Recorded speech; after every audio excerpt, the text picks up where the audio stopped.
చెప్పారు కదా, వస్తు ప్రమాణాంతర గమ్యమేవ ఇది మన్యమాన. వేరే ప్రమాణం ద్వారా ప్రసిద్ధమైన వస్తు ప్రమాణాంతరం ద్వారా తెలియబడుతుంది కానీ అనుమానాల ద్వారా మనకు ముందే వస్తువు కనిపిస్తుంది, కంటికి కనిపిస్తున్నప్పుడు ఇంకా అనుమానం కావాలా, వేదవాక్యం కావాలా? మైక్ మనకు కంటికి కనిపిస్తుంది, మనకేమైనా వేదవాక్యాలు కావాలా, లేదా అనుమానం కావాలా, ఉపమానం కావాలా? ఏ అక్కర్లా. ప్రసిద్ధమైన వస్తువుకు ప్రత్యక్షం ద్వారానే అవగాహన జరుగుతూ ఉంటుంది. మరి మీరు బ్రహ్మం అన్నారు, ప్రసిద్ధమైందా? ప్రసిద్ధమైందా? అంటే ప్రసిద్ధమైన వస్తువుకు ప్రత్యక్షం సరిపోవాల్సిందే తప్ప వేదవాక్యాలకు సమనం చేయవలసిన అవసరము అక్కడ లేదు. అంతేకాకుండా ప్రధానాదీని కారణాంతరాన్ని అనుమాన. జగత్తు కారణము బ్రహ్మమే అని ఇంతవరకు నిరూపణ చేసుకుంటూ వచ్చారు కదా. ఈ జగత్తు కారణము బ్రహ్మం కాదు, ప్రధానాదీని. ప్రధానము అంటారు వాళ్ళు. ప్రకృతిని ప్రధానం అంటారు. ప్రధానం అంటే ఈ ప్రధానమంత్రి కాదు, అంటే ఈ జగత్తుకంతా కూడా ప్రధానం చేసింది ప్రకృతి చేసింది అని. వేదాంతులేమో మాయ అంటారు, వాళ్ళేమో ప్రధానం అంటారు. అన్నిటికీ ముఖ్యంగా ఉండేది కాబట్టి ప్రధానం. వాళ్ళ యొక్క మతంలో ఏంటి అంటే జీవుడు ఏం చేయడు, ఆయనేమో ఊరికనే ఉంటుంది, ఈమె అన్ని చేసి పెడతాం, ప్రకృతే అన్ని సమానం చేస్తూ ఉంటుంది. అయితే జీవుని యొక్క ఏంటిది 3 గుణాల యొక్క సామ్యావస్థను వీళ్ళు ప్రధానం. మనమేమో మాయ అంటాం, వేదాంతమేమో మాయ అంటారు. ఎప్పుడైతే ఆ పురుషుడికి ప్రధానానికి సంయోగం జరిగినందువల్ల ఒక క్షోభ ఏర్పడి 3 గుణాలలో వ్యత్యాసం వస్తుంది, దానివల్ల సృష్టి జరుగుతుంది అని వీళ్ళ యొక్క అభిప్రాయం. ఎవరి యొక్క అభిప్రాయం? సాంఖ్యుల యొక్క అభిప్రాయం. అందువల్ల ప్రధానాదీని కారణాంతరాన్ని అనుమాన. బ్రహ్మం కారణం కాకుండా సృష్టి స్థితి ప్రళయాలకంతా కూడా ప్రధానమే. అంటే ప్రకృతే ప్రధానం. అంటే ప్రకృతిని అర్థం చేసుకుని ఎందుకు వాళ్ళ భాషలో మనం మాట్లాడుకోవాలి. ప్రకృతే కారణం కానీ బ్రహ్మం అయ్యేదానికి లేదు అని తత్పరతయైవ వేదాంత వాక్యాన్ని యోగయంతి. అందువల్ల మీ వేదాంత వాక్యాలన్నీ కూడా ప్రధాన విషయంలోనే సమన్వయం అవుతాయి కానీ బ్రహ్మం విషయంలో సమన్వయం కావు. ఇంతవరకు శంకర భగవత్పాదులు చేసుకుంటూ వచ్చారు, బ్రహ్మమందే సమన్వయం చేసుకుంటూ వచ్చారు.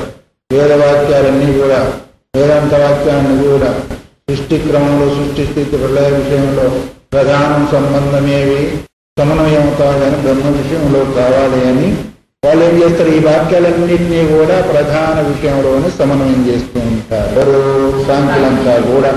కాబట్టి కారణం ఆ వేదవాక్యాన్ని యోగయంతి. సర్వేషు వేదాంత వాక్యేషు సృష్టి విషయే. సృష్టి విషయంలో సమస్త వేదవాక్యాలన్నీ కూడా వేదాంత వాక్యాలన్నీ కూడా అనుమానేనైవ కార్యేణ కారణం విలక్షయంతి. అనుమానం చేత ఈ కార్యం ద్వారా కారణాన్ని లక్ష్యంలో పెట్టుకుంటారు.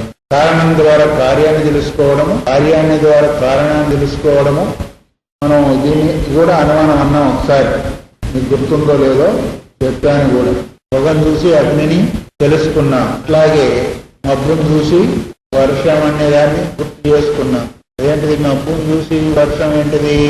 కారణం ద్వారా కార్యం అనుమానమైంది. ఇప్పుడు కార్యం ద్వారా కారణం అనుమానం కావాలంటే రాత్రి పడుకున్నాం, తెల్లవారకు భూమంతా గడిచిపోయి నీళ్లు బారుతా ఉన్నాయి. ఏమంటాం? వర్షం పడిందేమో అని కారణాన్ని ఊహిస్తున్నాం. మొదలు మబ్బు ఏంటిది? కారణం. మేఘాలు ఏంటిది? మేఘావృతమైనందువల్ల కారణం చూసి వర్షం వస్తుంది అని కార్యాన్ని ఊహించాం. ఇప్పుడు కార్యాన్ని బట్టి కారణాన్ని కూడా వెళ్ళాలి కదా. కార్యం ఏంటిది? వర్షం పడిపోయింది, ఎప్పుడో మనం నిద్రలో పోయింది అదంతా కూడా. లేదా మనం ఇట్లా పోయినట్టు పోతాం, ఇక్కడ వర్షం ఉండదు, విజయవాడ పోయిన తర్వాత నీళ్ళన్నీ కనిపిస్తూ ఉంటాయి అనుకోండి. అప్పుడేమంటాం? ఇక్కడ వర్షం పడ్డట్టుంది అనుకుంటాం. దేని చూసి అన్నాం? ఇప్పుడు కార్యరూపమైన వర్షాన్ని చూసి కారణరూపమైన కార్యరూపమైన భూమి తడుపును చూసి కారణరూపమైన వర్షాన్ని అనుమానం చేస్తాం.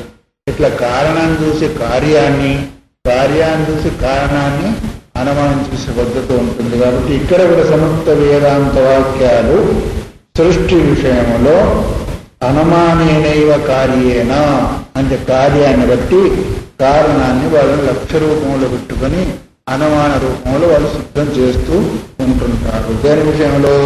సృష్టి విషయంలో వేదాంత వాక్యాలన్నింటినీ కూడా దాని అందు సమన్వయం చేస్తూ ఉంటారు. ప్రధాన పురుష సంయోగ నిత్యానుమేయ ఇది సాంఖ్య మన్యంతే. ప్రధానము పురుషుని యొక్క సంయోగం ద్వారా నిత్యానుమేయం, ప్రతినిత్యం కూడా అవి రెండు జరుగుతూనే ఉంటా ఉంటాయి. ప్రధాన పురుష సంయోగం ద్వారా ఏమవుతుంది అంటే ఈ సృష్టి జరుగుతూ ఉంటుంది అని వాళ్ళ అనుమాన ప్రమాణం ద్వారా సిద్ధింపజేస్తూ ఉంటారు. అర్థమైంది కదా?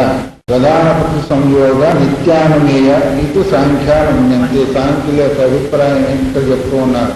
ప్రధానము పురుషుని యొక్క సంయోగం చేత సృష్టి జరుగుతుంది. అయితే మనం మాయ ఈ సృష్టికి కారణమైనప్పటికీ చైతన్యం యొక్క ఆధారం లేకుండా మాయ చేసేదానికి అవకాశము లేదు. అక్కడ 3 గుణాలే, ఇక్కడ 3 గుణాలే. గుణాలు మాత్రం అందరూ ఒప్పుకునేదే. ఎందుకంటే మాయాంత ప్రకృతి విద్యాంత మాయనంత మహేశ్వరం అని శ్వేతాశ్వర ఉపనిషత్తులో కూడా వచ్చేస్తుంది. మా ప్రకృతి అన్నా మాయా అన్నా ఒకటే, ప్రధానం అన్నా కూడా ఒకటే. 3 గుణాల యొక్క సామ్యావస్థ అని సాంఖ్యుల యొక్క అభిప్రాయం ఏంటి అంటే పురుషుడు తర్వాత ప్రకృతి రెండింటి యొక్క సంయోగం ద్వారా ఈ సృష్టి అంతా జరుగుతుంది అని వేదాంత వాక్యాన్నంతా కూడా దాంట్లో వాళ్ళు సమన్వయం చేస్తూ ఉంటారు. ఇది ఎవరి పద్ధతి? సాంఖ్యుల యొక్క పద్ధతి. కణాదులు ఉన్నారు. కానాదాస్తేభ్య కేవలం వాక్యేభ్య ఈశ్వరం నిమిత్త కారణం అనుమీతే. కణాదులు అంటే అతీది కణాద అంటే పూర్వకాలంలో ఈ ఉంది కదా అజగర వృత్తి, అది మాధుకర వృత్తి, ఉంచ వృత్తి, శిల వృత్తి అని ఈ రకంగా పూర్వకాలంలో ఋషుల మహర్షులంతా కూడా భిక్షలు చేసుకుంటుండేవారు. అజగర వృత్తి అంటే తన దగ్గరికి ఏది వస్తే అదే తిని ఉంటూ ఉండేవాళ్ళు. ఇది అజగర వృత్తి. వాళ్ళు పక్కకు కదిలేదు లేదు, వస్తు తింటారు లేకపోలేదు, ఏదొస్తే అది తింటారు, ఇష్టం ఉంటే తింటారు లేకపోలేదు. ఇది అజగర వృత్తి.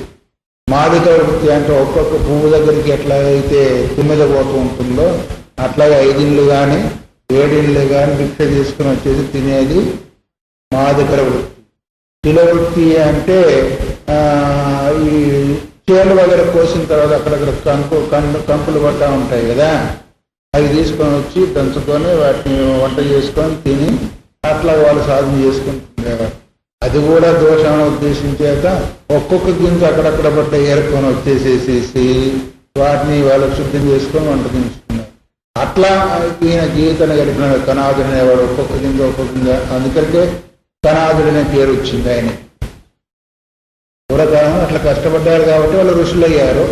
మనం ఏసీల కింద కూర్చుంటే టీవీలు పెట్టుకొని ఫోన్లు దగ్గర పెట్టుకొని చేస్తూ ఉంటే మనకి ఇక్కడ చేస్తుంది మోక్షము. అది మళ్ళీ అంతే. ఎవరు కణాదులు ఏమంటారు అంటే వాళ్ళు ఈశ్వరుని నిమిత్త కారణంగా ఒప్పుకుంటారు. కేవలం ప్రధాన పురుషుల సంయోగం కారణమవుతే వాళ్ళు క్లేశ విపాకై అపరామృష్ట పురుష విశేష ఈశ్వర అని అది యోగుల యొక్క పద్ధతి కూడా ఉంది. సరే ఇప్పుడు వీళ్ళు ఏమన్నారంటే ఈశ్వరుని నిమిత్త కారణం అనుమీతే అనోశ్చ సమవాయు కారణం ఏం అన్యేపి లౌకిక నైయాయిక సంగతి ఒకటి ఏంటంటే అణువులే పరమాణువులన్నీ కలిసి ఈ సృష్టిగా తయారైంది అని వాళ్ళ యొక్క అభిప్రాయాన్ని చెప్తూ ఉంటారు. తర్వాత తార్కికులైన వాళ్ళు అయిందా. తర్వాత అన్యేపి తార్కిక వాక్యాభాష యుక్త్యాభాష అవష్టంబా పూర్వపక్ష వాదిన ఇహ ఉత్తిష్టంతే. ఇంకా రకరకాలైన తార్కికులు కూడా వాక్యాభాసము ఉన్నారు, యుక్త్యాభాసం. వాక్యాలు వేద వాక్యాలు. ఆభాసం అంటే వాస్తవికంగా వాక్యాలు కాదు, వాక్యాలతో సమానమే. ఆభాసం అంటే ఏం చెప్పుకున్నాము? ఆ వస్తువు ఒకటి ఉంటే ఇంకో రకంగా అనిపించేది ఆభాస. ఇది వేద వాక్యాలు ఒక రకంగా ఉంటే వాటి యొక్క అర్థాన్ని ఇంకో రకంగా వాళ్ళు కూడా వాక్యాభాసం. యుక్తి అంటే తర్కం. తర్కము ఒక రకంగా ఉంటే తర్కాభాసం కూడా ఒక రకంగా తర్కాన్ని తీసుకొని ఈ విధంగా వాళ్ళు కూడా కొంతమంది అవష్టంబా పూర్వపక్షవాద ఇహ ఉత్తిష్టంతే. ఇలాంటి రకరకాల వాళ్ళంతా కూడా పూర్వపక్షాన్ని తీసుకొని వాళ్ళు ఇప్పుడు ప్రస్తుతానికి మనకు వస్తూ ఉన్నారు. ముందు దేని గురించి వస్తున్నారు? మీరు జగత్తు గురించి బ్రహ్మను కారణం అన్నారు. అక్కడ శాస్త్ర అనేది మనం గుర్తుపెట్టుకోవాలి. శాస్త్రము జన్మాద్యస్యత. జన్మాద్యస్యత అంటే ఈ జన్మం పుట్టుక ఉత్పత్తి వినాశాలు బ్రహ్మం చేయదో దాన్ని జిజ్ఞాస చేయాలన్నారు కదా. బ్రహ్మం నుంచి కలిగేదానికి అవకాశం లేదు. ఇక్కడ రకరకాలుగా వాళ్ళ యొక్క వాదనను తీసుకుని వస్తూ ఉన్నారు. సాంఖ్యుల ఒక వాదము, తర్వాత అనువాదం ఒకటి, తర్వాత ఈశ్వరవాదం ఒకటి, ఈ రకరకాలుగా అంతా కూడా వాదనలు తీసుకొని వస్తూ ఉన్నారు. కాబట్టి వాళ్ళందరూ కూడా మరి ఇప్పుడు ఒక్కొక్కరిని వాళ్ళ యొక్క పద్ధతులంతా కూడా చూపించి వాటిని నిరాకరణ చెయ్యాలి. ఎందుకంటే ముందుకు వచ్చిన దాన్ని నిరాకరణ చేయకపోతే అది శుద్ధం అనిపించుకోదు. తత్ర పదవాక్య ప్రమాణజ్ఞేనాచార్యేణ వేదాంతవాక్యానాం బ్రహ్మావగతి పరత్వ ప్రదర్శనాయ వాక్యాభాస నిత్యాభాస ప్రతిపత్తయ పూర్వపక్షేత్య నిరీయంతే. అక్కడ తత్ర పదవాక్య ప్రమాణజ్ఞేన ఆచార్యేణ. ఆచార్యులు ఎలా ఉండాలి అంటే ఇలా ఉండాలి. తాటికాయంత అక్షరాలు పెట్టుకుని బోర్డు పెట్టుకుంటే ఆచార్యులు కాదు, పద వాక్య ప్రమాణజ్ఞులై ఉండాలి అన్నారు. పదం అంటే ఏంటిది? వ్యాకరణం. పదేన వాచాం, తర్వాత యోగేన చిత్తస్య పదేన వాచాం మలం శరీరస్య వైద్యేన అన్నారు. పదేన వాచాం అంటే వ్యాకరణ చేత వాక్కు యొక్క మలం దోషం పోతుంది అన్నారు. వాక్కులో ఉండే దోషం ఏంటి? మలం అంటే ఏంటిది? దోషం. వ్యాకరణం లేకపోతే అంటే ఇష్టం వచ్చినట్టు మాట్లాడుతూ ఉంటారు. వ్యాకరణ దోషం లేకపోతే ఏమవుతుంది అంటే వ్యాకరణం యొక్క సంస్కారం లేకపోతే వాళ్ళు ఇష్టం పలకవలసింది పలుకుతూ ఉంటారు. నిన్నగల ఖచ్చితనం అంటే ఖచ్చిత అన్నట్టుగా, ఇంకోటి కాబలుగు అంటే కాబలుగుతూ ఉంటున్నది, కావలుగు అంటే తావలుగుతూ ఉంటుంది, దావలుగు అంటే దావలుగుతూ ఉంటుంది. అంటే తిండి తింటే కదా 3 సార్లు 4 సార్లు తిన్నా మనకు ఒప్పులు రావు. ఎందుకంటే మాకు స్కూల్లోనే చెప్పలేదు అంటారు. అక్కడ పడేస్తారు. ఇంకా అందుకని ఏ అక్షరం ఎక్కడి నుంచి పలకాలి అనేది మనకు వ్యాకరణ శాస్త్రం చెప్తుంది. కా ఎక్కడి నుంచి వస్తుంది, తా ఎక్కడి నుంచి వస్తుంది, చా ఎక్కడి నుంచి వస్తుంది అనేది దాని యొక్క స్థానము, దాని యొక్క భావము అంతా కూడా చెప్పేది ఏంటిది? వ్యాకరణ శాస్త్రం. ఇది 6 అంగాలలో ఒక అంగం. అది తెలియకుంటే ఏమవుతుందంటే ఇష్టం వచ్చినట్టు వాడుతూ ఉంటారు. కాబట్టి కాస్త తేడా వచ్చినప్పటికీ, అర్థంలో తేడా వచ్చింది, ఉచ్చారణలో కాస్త తేడా వచ్చినప్పటికీ ఇప్పుడు అత అనుంది, అథ అనుంది, రెండు ఒకటే కదా. ఒట్టు అథ అంటే తర్వాత, అథ అంటే అందువల్ల అయిపోయింది. ఎంత తేడా ఉంది? తర్వాత అందువల్లకి ఏం తేడా ఉందా లేదా? అట్లాగే ఏ కొంచెము ఒట్టు పోయినా, దీర్ఘం పోయినా ఆ భాష ఒప్పుకోదు. సీత, సీత అంటే తెలుపు, సీత అంటే నాగరికాలు, సీత చిత అన్నారనుకోండి, అప్పుడేమైంది? కాష్టం అయిపోయింది. ఎంత తేడా ఉంది? కొంచెం తేడమే. అందుకని మనం ఏం చెప్తాం? ఆ తర్వాత ఎలక్షన్ పదభ్రష్టం మాట్లాడని చెప్తాంలే అని చెప్పేసి చెప్తా ఉంటాం. మంత్రాలు చిత్రాలన్నీ కూడా పోల్సిన ప్రకారంగా చెప్పేసి ఎలక్షన్ పదభ్రష్టం అంటే పోతుంది. కానీ తర్వాత ఏదో చెప్తామంటే అది అయ్యే పని దానికి అన్నిటికంటే. అందుకనికి మొదలు తెలుసుకొని నేర్చుకొని వాడుకోవాలి. ఏ సంస్కృత సంబంధం ఏ వాక్యాలైనా ఏ శ్లోకమైనా కానీ. అందువరకు ఇలాంటి దోషాలు వచ్చేందుకు అవుతుంది. ఆ దోషం రాకుండా ఉండాలంటే ఏం చేయాలా? పదం యొక్క జ్ఞానం ఉండాలి. అంటే వ్యాకరణం యొక్క జ్ఞానం. దగ్గరికే రామచంద్రమూర్తి ఏది పంపాదీరని వెళ్ళిన తర్వాత అక్కడ కూర్చుంటారు. ఆంజనేయ స్వామిని పంపించేస్తాడు సుగ్రీవుడు. ఎవరు వచ్చినాయా చూడవయ్యా అంటే ఆయన వెళుతున్నాడు దగ్గరికి. వాళ్ళ దగ్గరికి వెళ్తా ఉంటే రాముడు అంటారు లక్ష్మణ్తో, అయ్యా వచ్చే ఆయన మొక్కబట్టి చూస్తే వ్యాకరణాది శాస్త్రాలు బాగా చదివినట్టుంది, జాగ్రత్తగా మాట్లాడి విచారించడమని ఈయన. ఎలా తెలుసుకున్నాడు అప్పుడు రామచంద్రమూర్తి? వేరుగా ఉంటుంది. ఎందుకంటే శాస్త్రం యొక్క అవగాహన చేసుకున్న వాళ్ళ యొక్క ముఖవర్చస్సు వేరుగా ఉంటుంది. లేకపోతే ఎట్లా ఉంటుంది? కాల్చిన వంకాయ ఎంత అందంగా ఉంటుందో అంత అందంగా ఉంటుంది. ముఖం అంతా కూడా అందంగా ఉంటుంది. కాల్చిన వంకాయ నల్లగా ముడతలు పడి ఉంటుంది. అందువల్ల పదం ఉంటుంది. వాక్యం ఏంటిది? ఇప్పుడు పదవాక్య ప్రమాణం అన్నారు. పదం అంటున్నాము, వ్యాకరణం అయిపోయింది. తర్వాత వాక్యం అంటే ఏంటిది అంటే, వాక్యం అంటే మీమాంస. ఇంతవరకు మనం చెప్పుకున్నాం కదా, స్వర్గకామ విజేత మాంస సర్వభూత, ఇది వాక్యాల ద్వారా నడుస్తూ ఉంటాయి. సమస్త వాక్యాలు అంటే మీమాంసా శాస్త్రాన్ని కూడా ఎంతో కొంత తెలుసుంటే కానీ వేదాంతం మనం పట్టుకోవాలి. ఎందుకంటే ఇవన్నిటిని మనం ఖననం చేసుకుంటూ వెళ్ళాలి కదా, అందుకొరకే మరి వాక్యం కూడా కావాలి, అంటే వాక్య జ్ఞానం కూడా కావాలి. ప్రమాణం అంటే ఏంటిది? న్యాయం. వాళ్ళు ఎక్కువ ప్రమాణాల మీద పోతున్నారు. అనుమాన ప్రమాణము, ప్రత్యక్ష ప్రమాణం, ఉపమాన ప్రమాణము ఎక్కువ. వాళ్ళు అన్నిటికంటే కూడా ఎక్కువ వాడేది ఏంటిదంటే అనుమాన ప్రమాణం. అందువల్ల ఆ ప్రమాణాన్ని తెలుసుకున్నప్పుడే, ఆ విషయాన్ని తెలుసుకున్నప్పుడే మనకు తత్సంబంధమైన జ్ఞానం ద్వారా ముందుకు వెళ్ళే అవకాశం ఉంటుంది. పదం అంటే వ్యాకరణము, వాక్యం అంటే మీమాంస, ప్రమాణం అంటే న్యాయము. ఈ మూడింటిని తెలిసిన వాడు అనేది ఇచ్చాడు. ఎందుకంటే పద వాక్య ప్రమాణజ్ఞేన ఆచార్యేన, మూడింటిని తెలిసిన వాడు ఆచార్య. ఏం లేదు కోర్టు పెట్టుకుంటాం అలాంటి వాళ్ళంతా కూడా. ఏమని పరాణ పరమహంస పరివ్రాజకాచార్య వర్య ఎక్కడికెక్కడికో పోతూ ఉంటుంది. కానీ లోపల చూస్తే ఒక అక్షరం కూడా లేదు కొంతమందికి, సరిగ్గా లేని కొంతమందికి. కాబట్టి ఆచార్యులు అంటే ఒకసారి చెప్పుకున్నాం, ఆచరణవతి శాస్త్రాన్ని ఆచార్య స్థాపన జరుగుతుంది. అలాంటి వాళ్ళు కాబట్టి పూర్వకాలంలో అలా ఉన్నారు, అలా తయారు చేశారు. ఎందుకంటే ఇప్పుడు ఒక గది కట్టాలనుకోండి, గది కట్టేది నేర్చుకున్నవాడు ఇంకొకరికి నేర్పగలుగుతాడా? ఒకరికి తనకు తానే కట్టగలుగుతాడా? అట్లాగే ప్రతి పని కూడా, ప్రతి విషయంలో కూడా ఒక్కొక్క పద్ధతిగా, ఒక్కొక్క రకంగా, పూర్వంగా ఉత్తరానికి అది వచ్చేస్తూ ఉంటుంది. భౌతిక కార్యమైనా కావచ్చు, అది వైదిక కార్యమైనా కావచ్చు, శాస్త్రమైనా కావచ్చు. వాళ్ళ పదవాక్య ప్రమాణాలను వాళ్ళు తెలిసి ఉన్నారు కాబట్టి దాని యొక్క విధి విధానాన్ని లేదా ఆ వాక్యం యొక్క భావాన్ని క్షుణ్ణంగా తెలుసుకోగలిగారు. ఎందుకంటే వ్యాకరణ దోషాలు వచ్చినందువల్ల ఏమవుతుంది అంటే అక్కడ అర్థభావం తేలికైపోతుంది.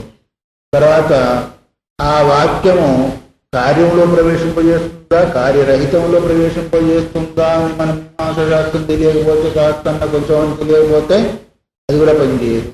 తర్వాత ప్రమాణం కూడా ఏ ప్రమాణంగా గోచరిస్తుంది ఆ వస్తువు, ప్రత్యక్షానిక, అనుమానానిక, శబ్దానిక, ఉపమానానిక, అర్థావతిక, ఇవన్నీ కూడా కొంతకాస్త మనకు తెలిసి ఉండాలి. అందుకనకే వేదాంతానికి ముందు కొంచెం కొంచెం సబ్జెక్టుగా పెడతా ఉంటారు. కాశీ ఇత్యాది ప్రాంతాల్లో చదివినప్పుడు న్యాయం ఉంటుంది, వ్యాకరణం ఉంటుంది, ఆ తర్వాత మీమాంస కూడా అది కొంచెం ఉంటుంది. ఎవరి తర్వాత వేదాంతం చదివితేనే కాస్త అర్థం అవుతుంది. లేకపోతే ఏమవుతుందంటే విన్నట్టే ఉంటాము, అది పోయినట్టే పోతుంది. సరే, మొత్తానికి అలాంటి ఆచార్యుని చేత వేదాంత వాక్యానాం బ్రహ్మావగతి పరత్వ ప్రదర్శనాయ, వేదాంత వాక్యాలన్నీ కూడా బ్రహ్మావగతి పరత్వ ప్రదర్శనాయ, బ్రహ్మము తెలుసుకునేదాని కొరకు, బ్రహ్మము తెలిపేదాని కొరకే చూపించే, ఇవన్నీ కూడా బ్రహ్మమునే తెలుపుతున్నాయని చూపించేదాని కొరకు, అవగాహన చేయించేదాని కొరకు వాక్యాభాస యుక్తాభాస ప్రతిపత్తయ అన్నాడు. సరే, వాక్యం అంటే ఏంటి? వాక్యాభాస ఇంతవరకు మనం మీమాంసం చెప్పుకున్నామే, అది వాస్తవికంగా వాక్యాలే కాకుండా వాక్యాభాస ఉంటాము. యుక్తి అంటే ప్రమాణం అనుకున్నాం కదా ఇంతవరకు. యుక్తి అంటే తర్కం, ఆ తర్కం కాకుండా తర్కాభాసం కూడా ఉంటుంది. ఆ వాక్యాభాసాన్ని, తర్కాభాసాన్ని కూడా తొలగించి పూర్వపక్షి కృత్య నిరాకరించే ఆ వాక్యాభాసాన్ని, యుక్త్యాభాసాన్ని పూర్వపక్షంగా తీసుకొని వాళ్ళ యొక్క అభిప్రాయాన్ని తెలిపి మళ్ళీ వాటిని నిరాకరించే అంటే నిరాకరింపబడతాయి అని. అంటే ఇంతవరకు మీమాంస శాస్త్రాన్ని, మీమాంసలను నిరాకరణ చేశారు. ఇప్పుడు మళ్ళీ శాంతిలో కనాదులు వీళ్ళు పూర్వపక్షంగా వస్తారు కదా.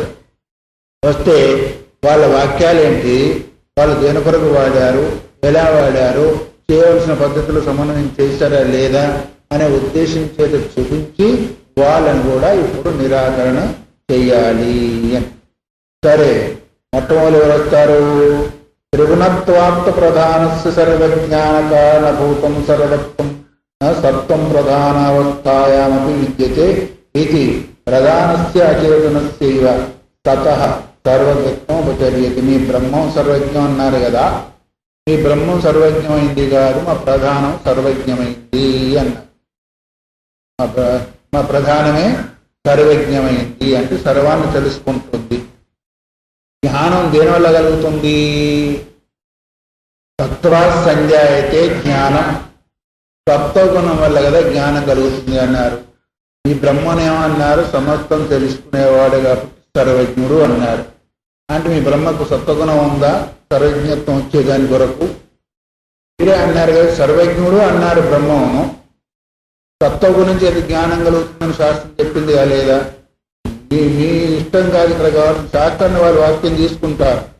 తత్వా సంజాయకే జ్ఞానం అన్నారు, సత్వగుణం చేత జ్ఞానం కలుగుతుంది, ఆ జ్ఞానం చేత సర్వజ్ఞత్వం కూడా వస్తుంది.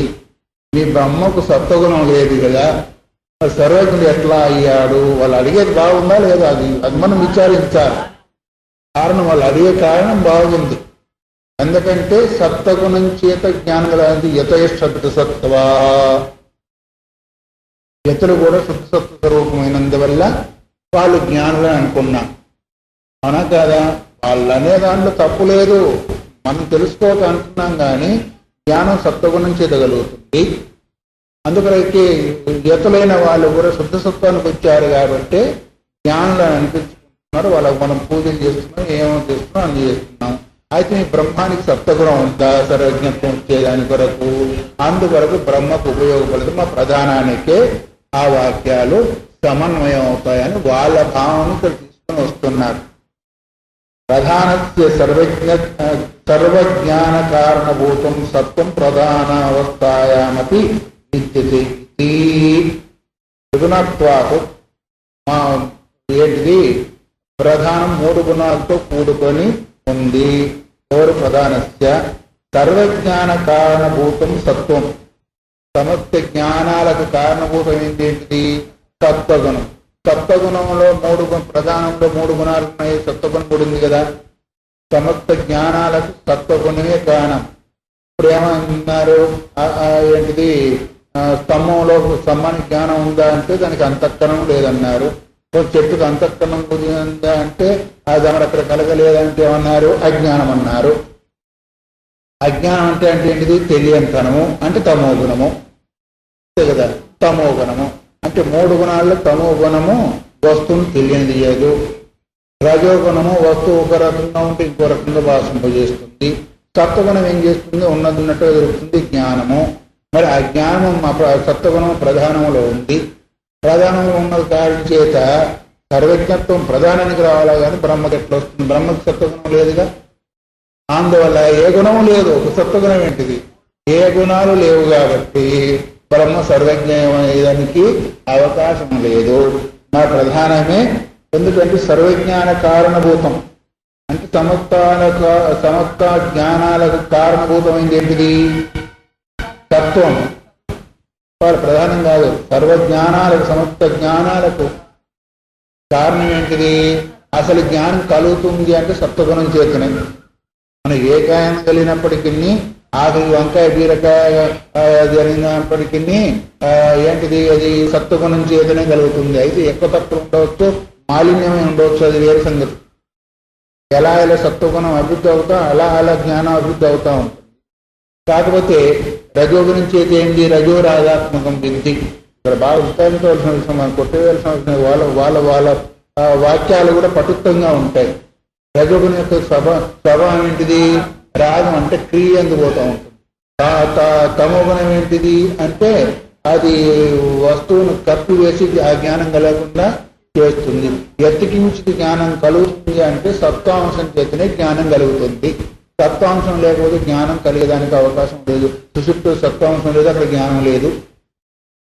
తర్వాత మనకు తెలియని విషయం దగ్గర కూడా అక్కడ సత్వాంశం పనిచేయలేదు కాబట్టి ఆ విషయం తెలియలేదు.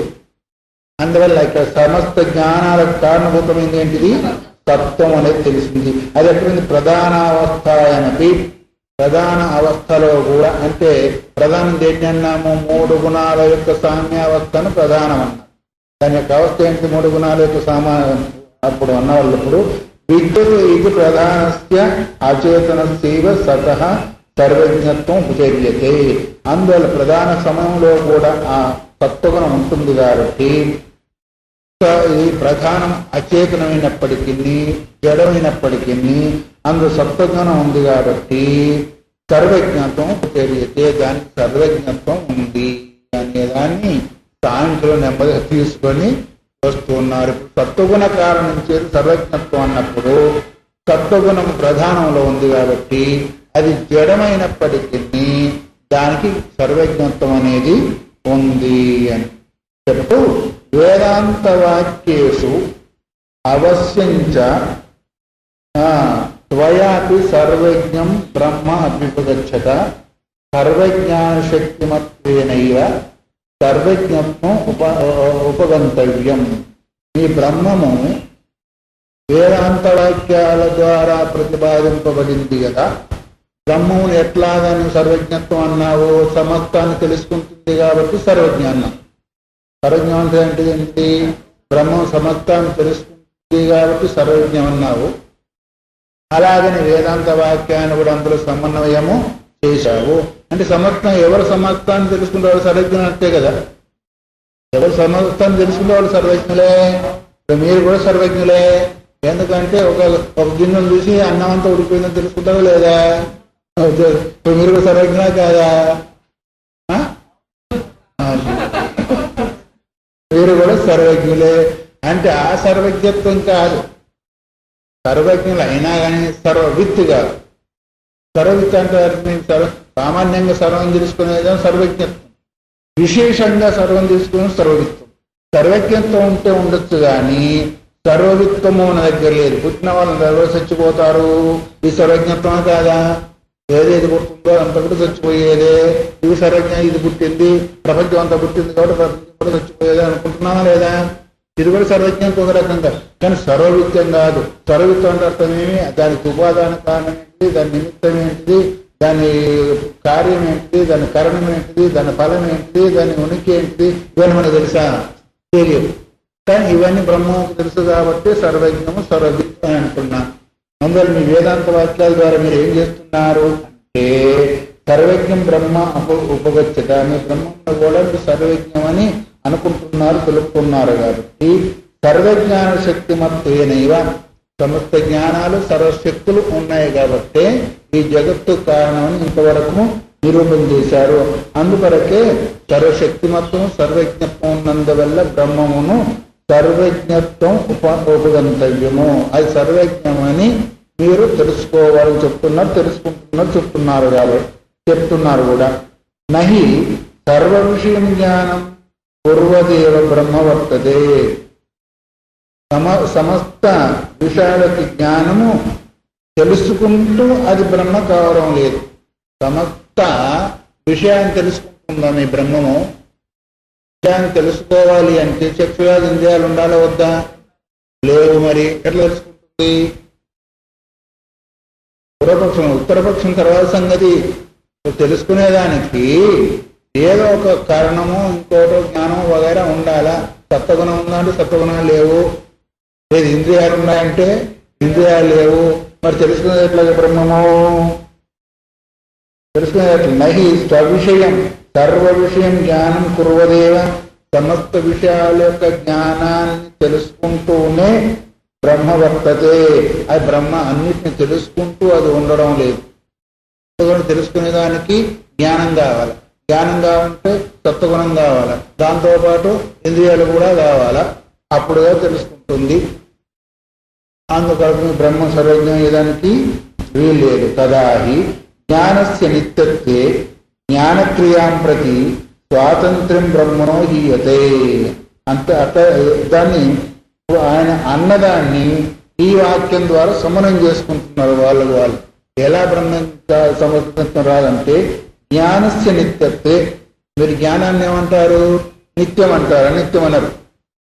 ప్రజవాళ్ళు జ్ఞానం ఏమంటారు? నిత్యం అంటారు. జ్ఞానం నిత్యమైనందువల్ల జ్ఞానక్రియాం ప్రతి స్వాతంత్ర్యం బ్రహ్మణో హీయతే. జ్ఞానానికి సంబంధించిన ఏ క్రియ అయితే ఉందో అది స్వతంత్రంగా ప్రవృత్తం అయ్యేదానికి వీలు లేదు. బ్రహ్మ దేని యందు కూడా ప్రవృత్తం కాదు స్వతంత్రంగా. మరి జ్ఞానము లేదు, జ్ఞాన క్రియందు జ్ఞానం తెలుసుకోవాలనే ఉద్దేశం చేత ఒకవేళ ప్రవృత్తి బ్రహ్మకు స్వయంగా కలగనే కలగదు.